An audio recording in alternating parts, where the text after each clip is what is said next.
வீட்டில் சோட்டுன்னு ஒரு பூனை இருந்தது. நான் வந்து ப்ரெக்னெண்ட்டாக இருக்கும்போது அதுவும் ப்ரெக்னெண்ட்டாக இருந்தது.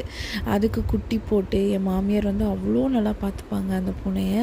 அன்ஃபார்ச்சுனேட்டாக என் பொண்ணு பிறந்து ஒரு 40வது நாளில் அந்த பூனை இறந்துருச்சு. அதுக்கப்புறமா நாங்கள் பூனையே வளர்த்துறதில்ல.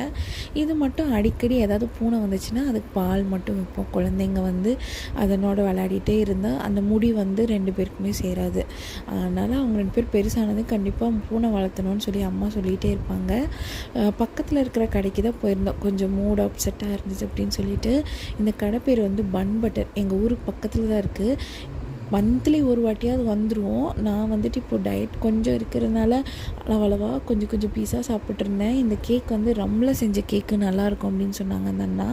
அதனால் வந்து லைட்டாக டேஸ்ட் பண்ணிட்டேன். இதனோட தஹி பூரி அப்புறம் கேளான் எல்லாமே வந்து என் வீட்டுக்கார் வாங்கியிருந்தார்.